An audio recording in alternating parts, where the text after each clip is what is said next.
इस वीडियो में हम लोग आज पढ़ेंगे क्लास 9th के एसएसटी का एक टॉपिक जिसका नाम है मेसोपोटामियन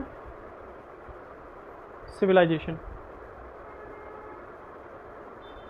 है ना। मेसोपोटामियन सिविलाइजेशन, देखो ये जो टॉपिक है ना, ये काफ़ी इंपॉर्टेंट और काफ़ी इंटरेस्टिंग टॉपिक माना जाता है, ठीक है। एक्चुअली ये टॉपिक है क्लास 11th का, ठीक है, लेकिन क्लास 9th में भी हम लोग को ये चैप्टर पढ़ना है। हड़प्पन सिविलाइजेशन के बाद का ये टॉपिक है, ठीक है। इसका देखो शुरुआत कैसे, एकदम बहुत इजी लैंग्वेज में और अच्छे से हम लोग समझेंगे इसको।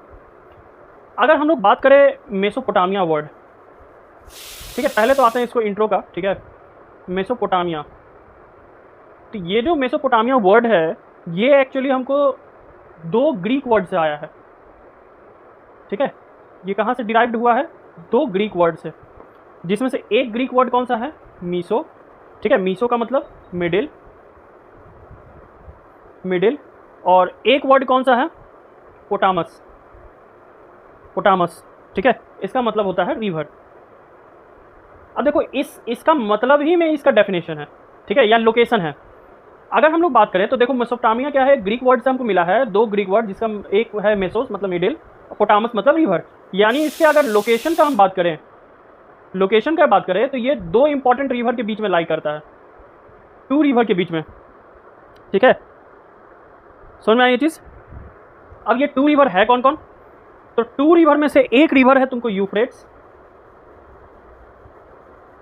और एक रिवर है टिग्रिस, ठीक है। इस टू में से एक रिवर है कौन? यूफ्रेट्स, और एक रिवर है टिग्रिस। यानी मेसोपोटामिया क्या है? एक ऐसा लैंड है जो दो रिवर के बीच में लाई करता है। वो दो रिवर कौन है? यूफ्रेट और टिग्रिस, ठीक है। इसको हम एक और नाम से जानते हैं, the land between the reverse, the land between the reverse, इस नाम से भी हम लोग जानते हैं, ठीक है। तो यहाँ तक का बात में क्लियर। मेसोपोटामिया दो ग्रीक वर्ड से मिलकर बना है, जिसमें से एक वर्ड है मेसोस मतलब मिडिल, पोटामस मतलब रिवर। यानी मेसोपोटामिया सिंपली एक ऐसा लैंड है जो दो रिवर के बीच में लाई करता है, जिसका नाम है यूफ्रेट्स और टिग्रिस। कोई दिक्कत यहाँ तक? अब मेसोपोटामिया के बारे में तो हम लोग जान गए थोड़ा सा। अब आते हैं इसके ज्योग्राफिकल लोकेशन के बारे में। ज्योग्राफिकल लोकेशन के बारे में थोड़ा सा समझते हैं हम लोग, ठीक है। यानी कि इसका लोकेशन कहाँ है? पहला चीज़ कि जैसा कि हम लोग जानते हैं कि ये दो रिवर के बीच में लाई करता है, ठीक है। हम लोग देख चुके हैं अभी भी, कौन कौन? यूफ्रेट्स एंड टिग्रिस, ठीक है। तो ऑब्वियस ये जो लैंड होगा, ये जो रीजन होगा, ये काफ़ी फर्टाइल रीजन होगा। कैसा होगा? काफ़ी फर्टाइल रीजन होगा, ठीक है। दूसरी बात, इसका लोकेशन कहाँ है? लोकेशन, एक तो हम लोग ये चीज़ देख लिए कि दो रिवर, ठीक है, लेकिन फिर भी अभी भी हम लोग देखें तो लोकेशन कहाँ है इसका? तो अभी के डेट में, अभी के टाइम में आप लोग एक जगह का नाम सुनते होंगे, इराक। इराक यहीं पे है ये, ठीक है। और इसका कुछ कुछ पार्ट जो है, इसका कुछ कुछ पार्ट जो है ये एक्सटेंड किया हुआ है, ठीक है, एक्सटेंड किया गया है। कहाँ कहाँ एक्सटेंड है? तो कुवैत, कुवैत, सीरिया और टर्की, ये तीन जो है ना, ये इसका एक्सटेंडेड पार्ट है। तो ज्योग्राफिकल लोकेशन समझ में आया? दो रिवर के बीच में लाई कर रहा है, यूफ्रेट्स और टिग्रिस। फर्टाइल रीजन है। लोकेशन अभी के टाइम में इराक में है इसका कुछ पार्ट एक्सटेंड किया है कुवैत, सीरिया और टर्की में। कोई दिक्कत यहाँ पे?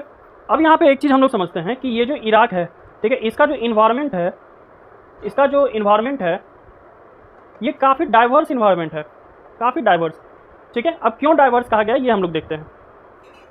तो हम लोग अभी अभी यहाँ देखें कि इराक का जो इन्वायरमेंट है, इन्वायरमेंट ये काफ़ी डाइवर्स है। वाई? ठीक है, क्वेश्चन है वाई, क्यों, ठीक है। तो पहला चीज़ कि अगर इसके नॉर्थ ईस्ट में हम बात करें, नॉर्थ ईस्ट में बात करें तो इसमें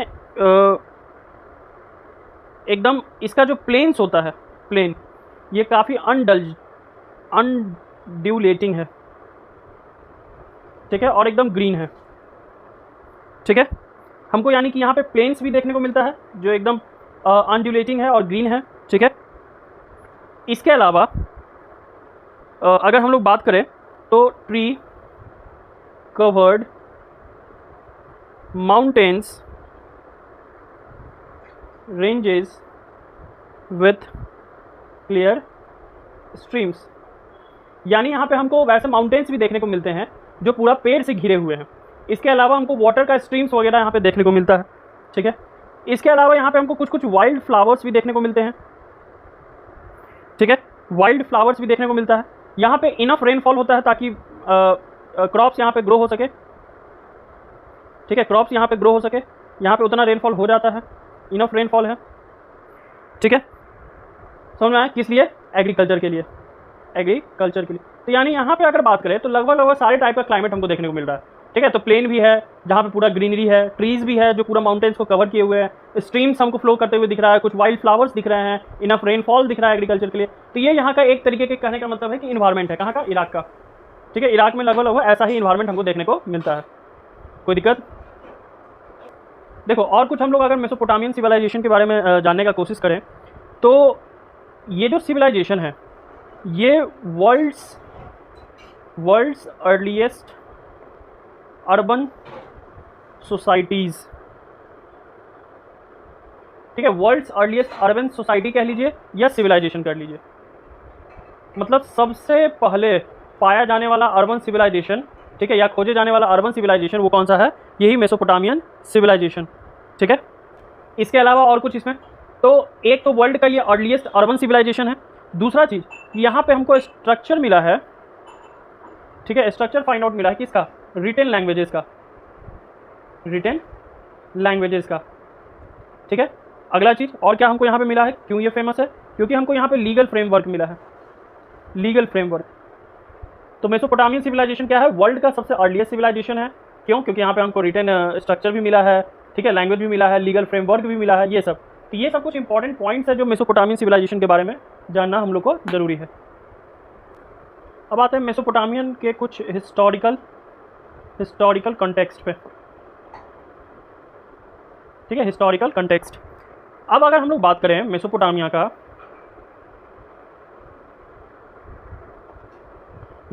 का, तो इसके अगर साउथ एरिया में हम लोग बात करें, साउथ एरिया में, तो ये साउथ एरिया में यहाँ पे दो फेमस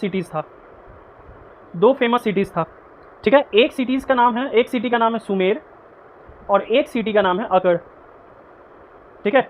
एक सिटी का नाम है सुमेर और एक सिटी का नाम है अकड़, ठीक है। मेसोपोटामिया का साउथ एरिया का दो फेमस सिटी। इसके बाद अगर बात करें कि आफ्टर 2000 BCE, 2000 BCE के बाद यही सुमेर और अकड़ वाले रीजन को एक पर्टिकुलर नाम से बुलाया जाने लगा, ठीक है, जिस नाम को क्या कहा जाता है? बेबीलोन। और बाद में इसी को नाम चेंज करके क्या रख दिया गया? बेबीलोनिया, है ना, यही चीज़। और यहाँ पे उस टाइम में एक किंग रूल किया करते थे। इस किंग का क्या नाम है? हामुराबी, ठीक है। यही वो किंग थे जो उस बेबीलोनिया रीजन में रूल किया करते थे। तो यहाँ तक हम लोग क्या देखें कि मेसोपोटामिया के साउथ एरिया जो था वो दो सिटीज़ में डिवाइडेड था। एक सिटीज़ था सुमेर, ठीक है, एक सिटी था अकड़। बाद में 2000 BCE में आके यही सुमेर और अकड़ वाला रीजन कंबाइन हो गया और क्या नाम हो गया इसका? बेबीलोन, ठीक है। और फिर बाद में उसका नाम चेंज होकर बेबीलोनिया हो गया। और उस टाइम में यहाँ के किंग कौन थे? हम्मुराबी, ठीक है। ये अभी तक तो हम लोग देखे थे लगभग 2000 BCE का बात, ठीक है। अब हम लोग देखते हैं लगभग 1100 BCE में। 1100 BCE में क्या हुआ? तो यहाँ पे एक किंगडम सेटअप हुआ, ठीक है, एक किंगडम सेटअप हुआ। सेटअप कह लो या एस्टैब्लिश्ड कह लो, एक ही बात है। किंगडम एस्टैब्लिश्ड हुआ, ठीक है। ये किंगडम को एस्टैब्लिश कौन किया गया? तो एक कम्युनिटी के द्वारा एस्टैब्लिश किया गया, कम्युनिटी के द्वारा, ठीक है। और इन कम्युनिटी वाले व्यक्तियों को क्या कहा जाता था? ठीक है, इन कम्युनिटी वाले व्यक्तियों को क्या कहा जाता था? असेरियंस, ठीक है, असेरियंस। क्या कहा जाता था? असेरियंस। और इन लोगों ने कौन सा किंगडम एस्टैब्लिश किया, या इनके रीजन को क्या कहा जाता था? इनके रीजन को, इनका रीजन पहले तो एक बात ये याद रखो कि कहाँ पे था? नॉर्थ में, ठीक है। और इनके रीजन को कहा जाता था असीरिया। 1100 BC में एक किंगडम एस्टैब्लिश हुआ एक कम्युनिटी के द्वारा, जिस कम्युनिटी का क्या नाम था? असेरियंस। ये लोग एक पर्टिकुलर रीजन में अपना एक किंगडम एस्टैब्लिश किए, वो रीजन नॉर्थ में था और उस रीजन का नाम क्या था? असीरिया, ठीक है।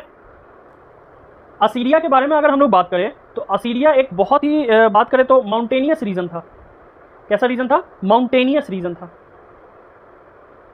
माउंटेनियस रीजन, ठीक है। और दूसरा बात, ये फेमस था for its aggressive military empire के लिए ये फेमस था, है ना। 1100 BC में एक किंगडम सेटअप हुआ, एस्टैब्लिश्ड हुआ, जो किंगडम एस्टैब्लिश किया गया था एक पर्टिकुलर कम्युनिटी के द्वारा, जिस कम्युनिटी का क्या नाम था? असेरियंस, ठीक है। और ये जो कम्युनिटी है उन्होंने एक पर्टिकुलर रीजन में अपना किंगडम एस्टैब्लिश किया। वो रीजन क्या था? नॉर्थ में असीरिया। ये कैसा रीजन था? एकदम माउंटेनियस रीजन था और फेमस था इसके एग्रेसिव मिलिट्री एम्पायर के लिए, ठीक है। यहाँ पे मिलिट्री बहुत ज़्यादा था और काफ़ी एग्रेसिव मिलिट्री था यहाँ पे, है कि नहीं, ठीक है। नेक्स्ट और देखा जाए तो और क्या यहाँ पे हमको जानकारी मिलता है इसके हिस्टोरिकल कॉन्टेक्स्ट में, और यहाँ पे हमको जानकारी मिलता है, ठीक है। तो नेक्स्ट है कि पहला first known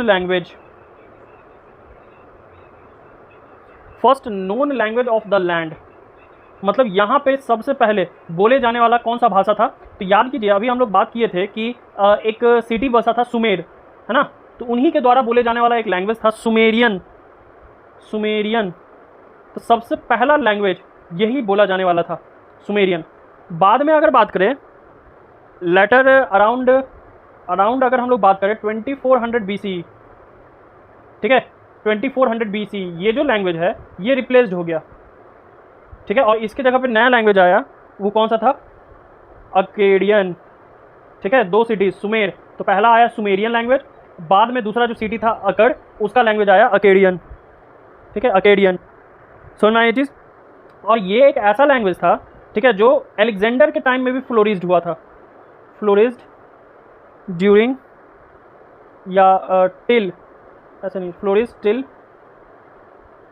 about Alexander's time, ठीक है। तो अलेक्जेंडर के भी टाइम पीरियड में ये फ्लोरिस्ड हुआ था। तो पहला नोन लैंग्वेज कौन सा था? तो सुमेर में फ्लोरिस्ड हुआ था सुमेरियंस, ठीक है। बाद में 2400 BC में इसको कौन रिप्लेस कर दिया? अकेडियन, ठीक है। समझ में आई ये चीज़? तो ये था यहाँ का हिस्टोरिकल कंटेक्स्ट, ठीक है। अगले वीडियो में हम लोग देखेंगे कि आर्कियोलॉजिस्ट ने कौन से ऐसे 2 साइट्स को यहाँ पे चूज़ किया और क्या क्या एविडेंसेस फाइंड किए यहाँ पे, ठीक है। यहाँ तक के वीडियो को लाइक और सब्सक्राइब कीजिए।